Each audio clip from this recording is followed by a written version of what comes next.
আজ আমাকে কথা বলতেই হবে ইনশাআল্লাহ, কারণ আগামীতে আবার আপনাদের সাথে দেখা হবে কিনা আমি জানি না। কথা বলতেই হবে। বসেন, কেউ দাঁড়িয়ে থাকবেন না। আমি দেখতে পাচ্ছি বাংলাদেশের ভাগ্য আকাশে উত্তর গগনে কালো মেঘ জমা হয়েছে। ঝড়ের পূর্বাভাস লক্ষ্য করছি। যদি মোকাবেলা করতে না পারেন সক্ষম ভাবে, এমন অন্ধকার গাঢ় কালো অমাবস্যার রাত আসতে পারে যার সুবে সাদেক হওয়া অসম্ভব। সুতরাং আপনারা কি কাপুরুষের মতো কাফের মুশরিকদের গোলামি করে মরতে চান? বিড়ালের মতো 500 বছর বেঁচে থাকার কোনো লাভ নাই। সিংহের মতো 1 ঘন্টা বাঁচতে চাই। আমাকে বলছে রাজাকার। শুনে রাখো, চট্টগ্রামের লক্ষ লক্ষ জনতা, পার্লামেন্টে যখন আমাকে এই কথা বলা হয়েছিল, আমার পার্লামেন্টের কলিগ জাফরুল ইসলাম চৌধুরী বসে আছেন পাশে, প্রধানমন্ত্রী সুদ্ধা, অন্তত 3 শতাধিক পার্লামেন্টের সম্মানিত সদস্যরা সেদিন বসা। 1997 সনের বাজেট বক্তৃতা যখন আমি করতেছিলাম, ডক্টর কুদরতে খোদা, নাম রাখছে কুদরতে খোদা, আসলে গজবে খোদা।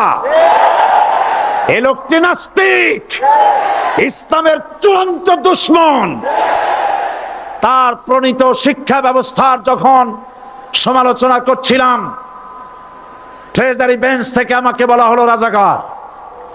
আমি আমার সমস্ত শক্তি একত্রিত করে বলেছিলাম, শুধুমাত্র হিন্দুস্তানের রাজাকারেরাই আমাকে রাজাকার বলতে পারে।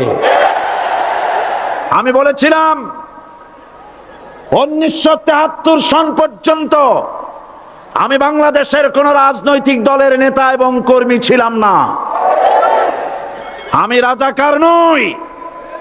আমাকে রাজাকার বলে যদি তাকেও প্রমাণ করতে না পারে, 10 কোটি টাকার মানহানি মামলা দায়ের করব। আমার এই বক্তব্য সারা দুনিয়া শুনেছে।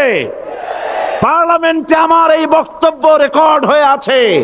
সেদিন 3 শতাধিক পার্লামেন্ট মেম্বারের কেউ আমার চ্যালেঞ্জ গ্রহণ করেন নাই। যে কোনো ব্যক্তি পার্লামেন্টে গিয়ে আমার বক্তৃতা দেখে আসতে পারেন।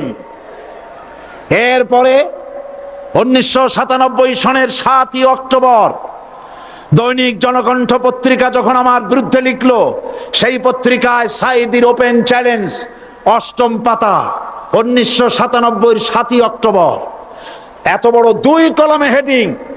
সেখানে আমি বলেছি, বাংলাদেশের সকল সাংবাদিক, গোয়েন্দা বিভাগ, বাংলাদেশের সকল বুদ্ধিজীবীকে আমি আমার পিরোজপুরে আমন্ত্রণ করছি। আমার উপস্থিতিতে যদি কেউ প্রমাণ করতে পারে বাংলাদেশের স্বাধীনতা যুদ্ধের বিরুদ্ধে আমার কোনো ভূমিকা ছিল, সজ্ঞানে স্বেচ্ছায় জাতীয় সংসদের সদস্য পদ থেকে পদত্যাগ করব। 3 বছর পার হয়ে গেছে, আজ পর্যন্ত কেউ এই চ্যালেঞ্জের মোকাবেলা করে নাই। সুতরাং আমাকে যারা রাজাকার বলবে, তারা পিতৃ পরিচয়হীন অবৈধ সন্তান। 1971 সনের, শোনো মুসলমানেরা, 1971 সনের কোন কাদা সাইদির গায়ে লাগে নাই। আমাকে রাজাকার বলে জনগণ থেকে বিচ্ছিন্ন করবা। জনগণ থেকে আমারে বিচ্ছিন্ন করা যাবে না, কারণ এই জনগণ আমার জন্য আসে না। এই জনগণ আসে আল্লাহর কোরআনের জন্য।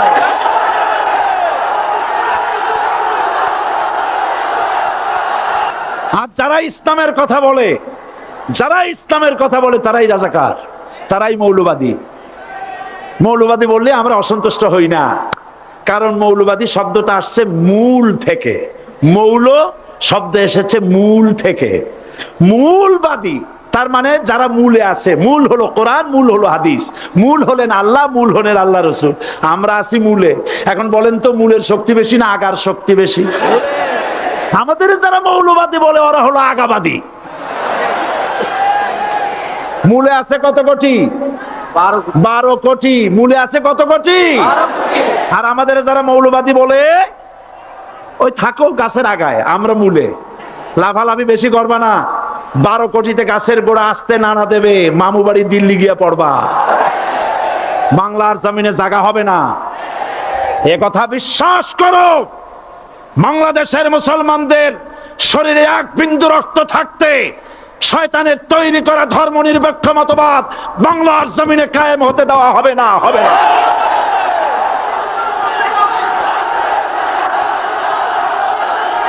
সুতরাং ভয় যতই পান আর যতই ষড়যন্ত্র করেন, চার দল যখন একত্রিত হয়েছে, ঐক্যবদ্ধ থাকবে, সরকার ঐক্যবদ্ধভাবে গঠন হবে, নির্বাচন ঐক্যবদ্ধভাবে হবে এবং কোরআন হবে, আল কোরআনের পার্লামেন্ট হবে বাংলাদেশে।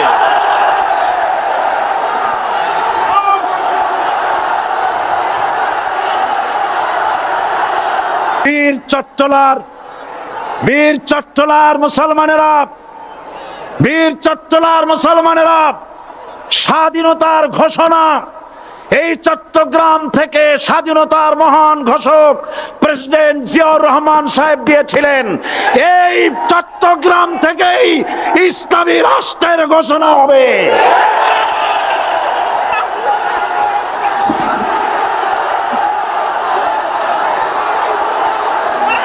আমি আশাবাদী আপনারা অবশ্যই তা পারবেন। আমি 100% বিশ্বাস করি ইনশাআল্লাহ। কারণ যে ষড়যন্ত্রের মোকাবেলা করে স্থানীয় রাজনৈতিক দলের নেতৃবৃন্দ কোরআনের মাহফিল সিনায় এনেছেন, আমি প্রথম দিনই বলেছি চট্টগ্রাম তাফসিরুল কোরআন মাহফিল কোন রাজনৈতিক দলের প্রতিনিধিত্ব করে না। এটা কোন জামাত শিবিরের একক সম্পদ নয়, এটা চট্টগ্রামের মুসলমানদের কলিজার টুকরা তাফসিরের মাহফিল। সুতরাং এই মাহফিল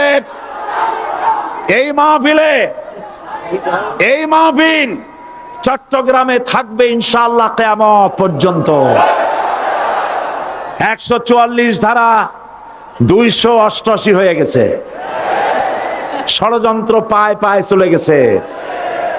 আমি ওই সব ছেলেদের বলি, সরকারি দলের ছাত্র হইয়া মুসলমানদের বিপক্ষে যাইও না। এদেশের ভাগ হয়ে গেছে দুটো শিবির, বোঝাই যাচ্ছে। একদিকে ভারতের পা চাটা গোলাম,